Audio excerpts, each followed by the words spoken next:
Hey guys, if you're watching this video, you're either one of our current concrete coating clients or you own a concrete coating company and you may need some help trying to get your digital marketing right. So who am I? I'm Mark Lewis and I'm the founder of Tightline Productions and Surface Marketing Pros.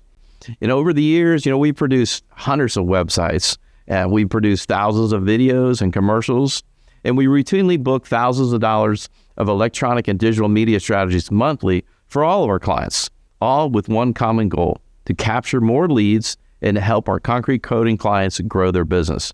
Simple.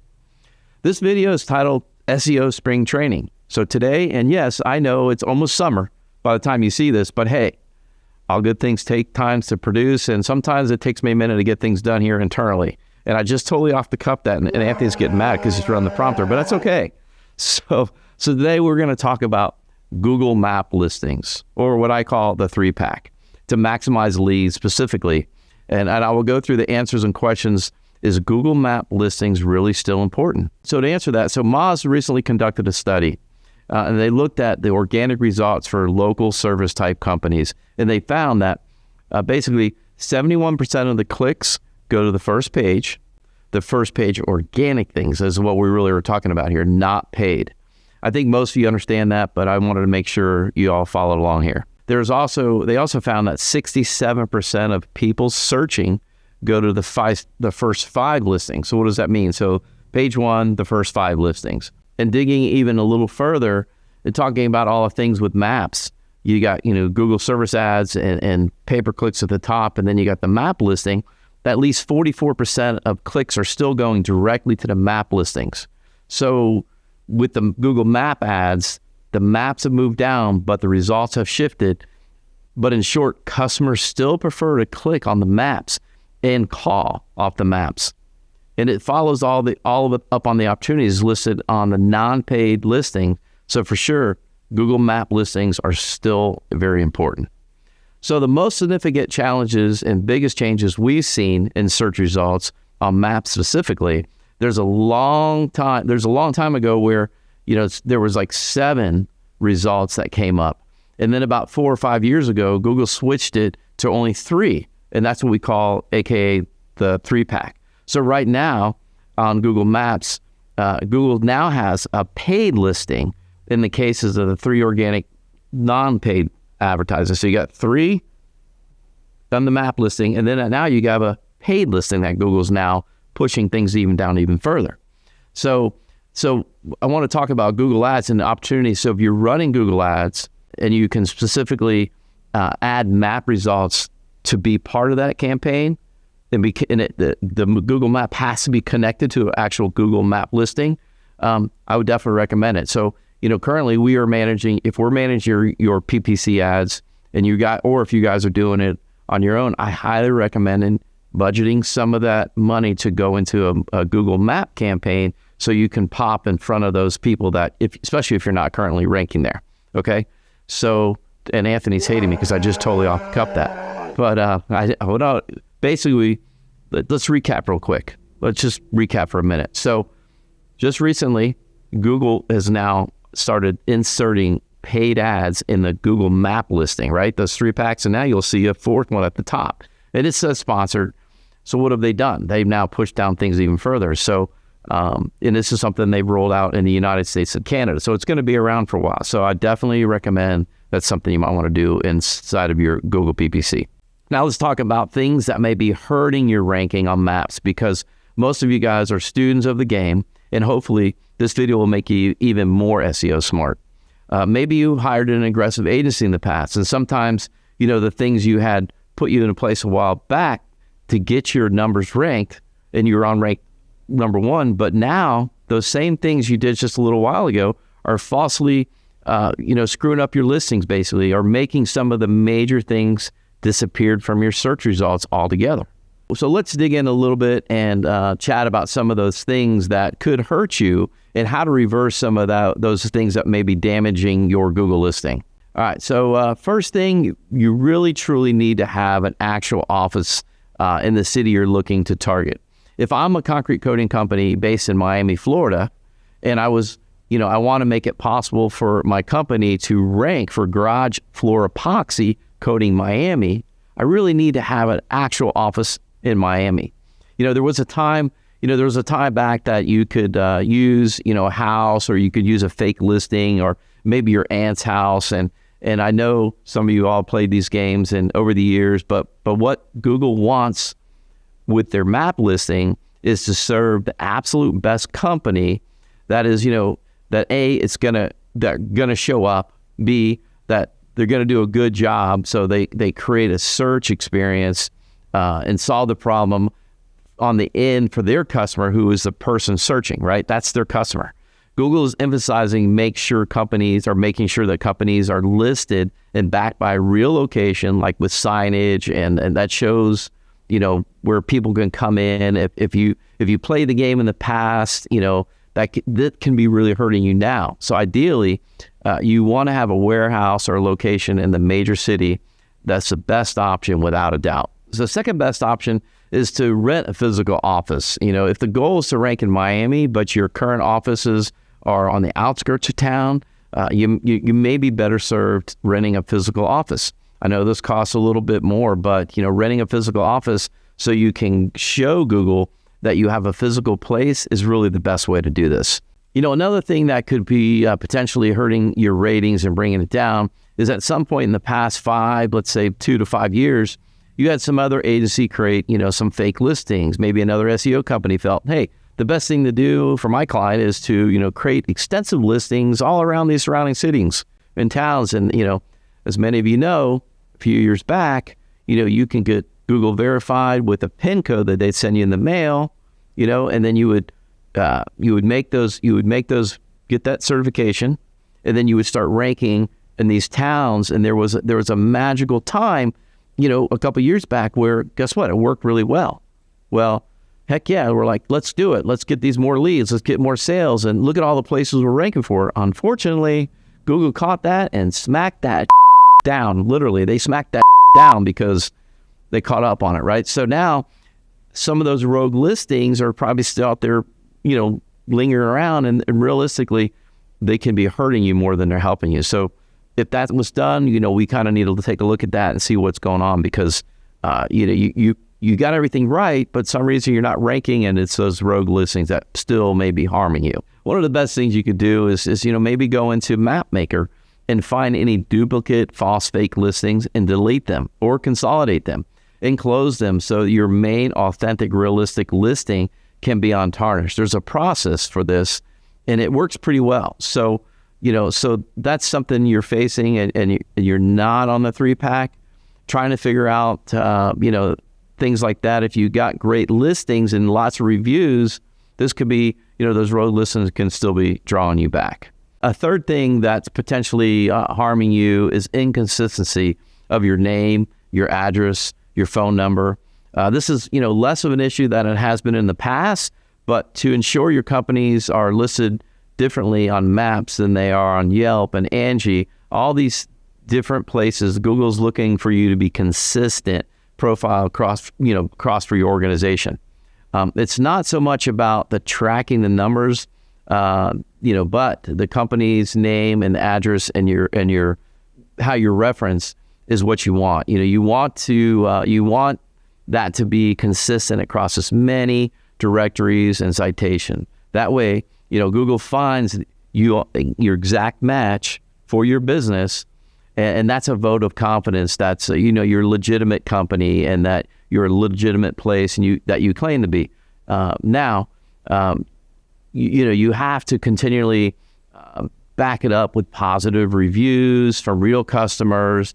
That's how you can really start, playing the map game and winning the map game. And you guys hear me talk about reviews a lot. In some cases, we see clients that we get, and things look great. They have a great site. It loads good. They have good content, but they're not anywhere in the spectrum. And as far as Google Map listings, and we're trying to figure out why. So we dig in. We find out that they have some inconsistencies with their name and the phone number being different across some of the listings. We go and we fix that, and boom, they shoot right back up at the top, and then all of a sudden, boom, they're on the Google Map listing. So these little things that could be hurting you, you definitely got to pay attention to them. So, if you are spamming your company name, that's not a good thing either. Let's say your company is Bob's Concrete Coating, And that's how your legal name is listed. Your domain is bobsconcretecoating.com. You were on Google Maps and decided, hey, let's get clever. Let's call ourselves Bob's Concrete Coating and Polishing, Miami, Florida. You put the city in there, you're trying to put these little extra keywords in there. It's like you're trying to send passive signals to Google that, you're a legit company and you want to come up for the keywords, slightly different. Google is very specific in the terms and conditions. They want you to use your actual company name, the actual company name that you are incorporated with, or DBA or LLC, for your business. If your address, it has a bunch of extra spam words, to it, and visually it gets caught by one of the Google, their manual reviewers, you could instantly get pulled off the map listing until you go back and correct that.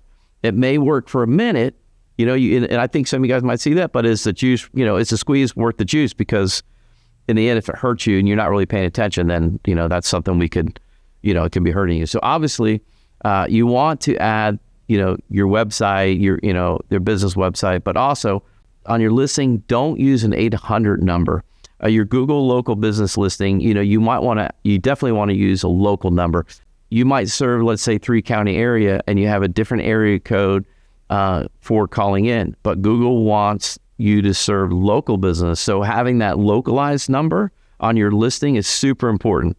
So here's an example what we are doing for Zano Concrete Coating. If you notice, they got a home address, and we need to use a local phone number address. And so it's good that we actually have different phone numbers with different area codes. And you don't want to use a PO box. If you're using a PO box, you're out of gas. That ship has sailed. If you're using UPS store, it's probably not going to work. So those are things that worked in the past, but they're just really not doing it these days. You really got to tighten up your game, and that's what we're always trying to look at. And trust me, we're always learning from each other. We hear things that this guy's done, or we tried it with this guy and it seems to work. So what worked in this guy, and typically they're going to work across the board. And we're talking to guys in Hawaii and South Dakota and Kansas City and all throughout the United States, of course, here in Florida. So sometimes we do some of these things and we see how they work. So the thing that usually, above all other things being equal, prevents you from ranking is you don't have, or you have a low number of reviews, right? Some of you guys hear me harp on this a lot. A while back, Mark from Amvet Coating, was in our office. We were doing some editing, and I was on him about getting more reviews and the tool that we provide, you guys. And he was like, God, I hear, I'm going to get it. So he was giving me all kinds of crap. But guess what? Mark, he's local too. I get to go have beer with him occasionally. So he jumped all in, Mark, and he jumped all in. And then he realized, hey, I need to get this done. We actually presented him a little plaque a while back, and now he's done a great job. Since then, he has over 100 Google reviews. I think he was 106 when I looked. And Zano Concrete Coating, they were over 160 reviews. So, if you have a perfectly optimized Google listing with all the right stops and lots of citations, but you've only got 5 reviews, your competitor has 550, obviously they're going to have a competitive advantage. So guys, please use the automated tool we provide you for review generation. You can use it for new ongoing customers, and also retroactively, you can go back and ask some of those past customers that might not have given you a review, and that way you get a nice bump in the review count, which will absolutely move the needle for Google Map listing. It's so important if you have those reviews. So who knows, maybe in the past customer that when you send that, let's say you do that retroactively thing, maybe you did a driveway and now they're looking for a patio. So it's another way maybe getting a little business too, right? So the bottom line is that you must have continued flow of positive reviews from real customers in your proper service area. There are tools out there, that will give you fake reviews from people that have, real Google listings. It's not something we do, so please don't ask, because that's like playing with fire with Google. Google has detailed account information that has ever been set up and on every email and every Google account. So if it's being used, check email and other things. Plus, most of us, we're doing enough business and volume in your local area that, you're going to be able to get enough percentage of your customers to then go in and post a positive review. And that's what we really want. That's a great thing. Then you can implement a process where 10 or 15% of your monthly customers use the service we provide, and then post a review. There's no reason you can't be the dominant person within the most reviews and best reputation online. I think more about the system and the process, and not trying to play the game or game the system, how to get these reviews. But like I was saying, garbage in, garbage out. If you don't use a system, and we see that a lot of people start using the system and then they kind of forget about it. So it's a really important component, as we found. It's not just optimizing Google listing and description, citation, and reviews. Google also spiderwebs it back to what is listed on Google Maps, to your website. Your website and the authority that it has in the context. So what the service area services they are providing was a general snippet in the name, address, and phone number matches. We get all the functions correct. The map listing and citation, the review strategy, and the website itself, that's how we're able to, really dominate those map results. So there's a lot going on there. Like I've been showing you for some of our clients, it really boils down to, trust. Google is about solving problems for their customers, the right people that are searching. And right now, it's still Google is the dominant search engine by a landslide. But AI is cropping in and trying to disrupt. Look at Bing. And then all these other guys trying to crop in and disrupt a little bit. But so Google's really trying to stay number one. It's a mission that to make sure that they have the best answers to the questions that their customers are typing in. So kind of recapping the whole Google verification. 10 years ago. The way Google did it was, they just added you search results. If you had the option to click verify my listing, Google would then, send you a postcard in the mail. Remember those? You get that postcard, you verify your address, you enter the PIN code, which would unlock the listing. That was standard in how you verified your listing back in the day, but today they recognize that, people, are gaming that process over the years. So now they've got video verification. Now Google is going to ask you to record a video at your office with, showing some like signage, showing that you got a place for maybe to meet with customers or your employees, maybe show a back room where some of your materials are or whatnot. And so that's kind of what they're doing now. So there's also a live video recorded process that you can record it with or without Google. One of the key things we're finding right now, if you're not ranking, it's either you on maps, especially if you're not ranking, it's either that you need to be re-verified or go through that video verification. So if you have a real location in a real office, that is, the prerequisite for success with Google Maps in today's market for sure.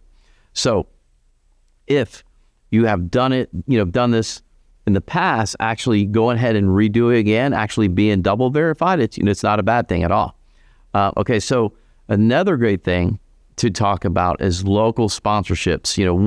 One of the most authoritative or local organizations in your market, let's say, could be a sports team, or a health club, a school. If you sponsor an organization and, have them, and this organization has a website and they have a blog as part of the sponsorship, and they're willing to link back to your homepage, that is legitimate signal that Google, that you're active in your local market. So sponsorships can be, very cost effective, $25, $100, $150, whatever it is. But I highly recommend if they have that, it's huge for SEO. So you get that squirt of adrenaline showing them that you're coming back. So circling back to location, you need a true location, as mentioned earlier. So if you don't have an actual warehouse, another important thing to do is be posting local photos to your Google business profile. which is a great thing. We do this for most of you for jobs, more or less. We will post some of the jobs you've done, but I really urge you to max this out from your physical location as well. Offsite, do offsite photos and do on-site photos, and don't just post one photo. If you can upload or download a bunch from your phone, let's say Google prefers an iPhone over a stock photo, you can download the phone photo with the metadata showing where the photo was taken. So geographically, you can then rename it. It has some of the different keywords that you might put in the actual photo itself. And then upload it. That passes some of the signals that you're listing precisely from a concrete coating company and where you're located. Also do this on your website as well. I encourage you to do this if you want to improve your rankings. So be as authentic as possible with the photos that you're populating into your Google profile.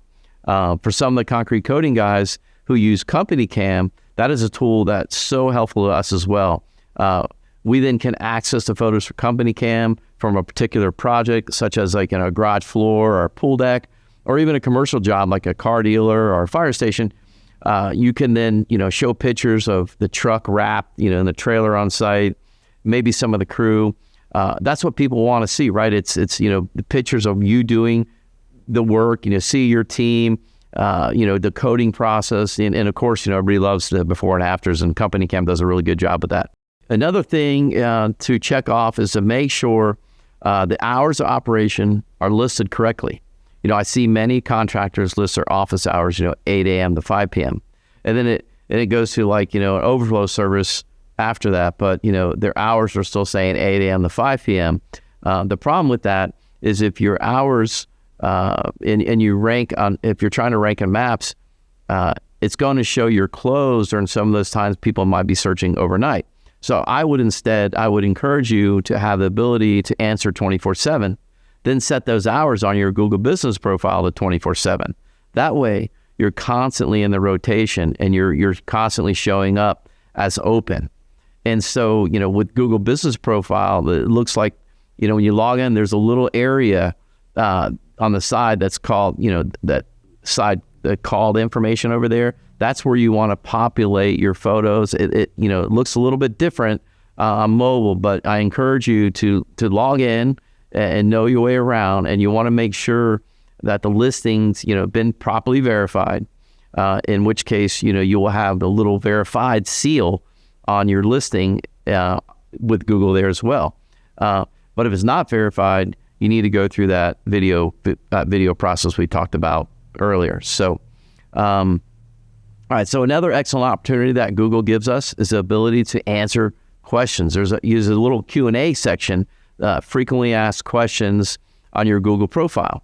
And oftentimes, clients don't have any questions. And what I would suggest is posting some of your own questions, like, thinking about the common things that people might ask. Is epoxy better than polyurea? How quickly can I walk on the floor after the job is done? Whatever those questions are, do you have a warranty? That kind of thing. Ask those questions and then answer them, and get your keywords featured in the questions content, so you get that content out there. We know for sure people will look through those Q&As because you've answered some of the frequently asked questions. So go ahead and, answer some of those questions. And we also believe that Google is looking at the context of those questions. And if you answer those questions, boom, you get another squirt of adrenaline, right? So, I could spend hours, talking about Google Maps and as you know, we're doing many of these things for some of you, and some of those things we can't do, like the local sponsorship or the Google verification. Those are things you really need to work on. I can't tell you though how excited we are to be working with so many awesome concrete coating clients. We are not interested in working with hundreds of concrete coating clients. We prefer to super serve the ones that we have. For some of you, we're doing Google pay-per-click and Facebook ads. We're doing some TV ads as well. We're full service here. Of course, we're doing your website, doing your SEO. Our goal is, continuing to watch you guys grow. And it gets me excited to see you, guys adding crews and all that stuff. So So let's keep up the good work. I will try to do more of these a little bit more often. It's taken me a little while. I'm not the best on camera. I struggle just like everybody else. But guys, thanks. That about wraps it up for Google Map listings and reviews. Thanks for watching and letting, and a big thanks for letting Tightline and Surface Marketing Pros, take your concrete coating company to the next level. So again, thanks. Send me some comments. Let me know what you liked about the video, and have an amazing day. We look forward to chatting with you guys soon. See ya. People need new concrete surfaces, and they're having a lot of crap luck. When Jack here looks up concrete coating companies, make sure your company ranks high in that search and you get Jack's business. So you need a marketing agency that specializes in concrete coating clients. Call the Surface Marketing Pros, creating concrete connections to incoming clients.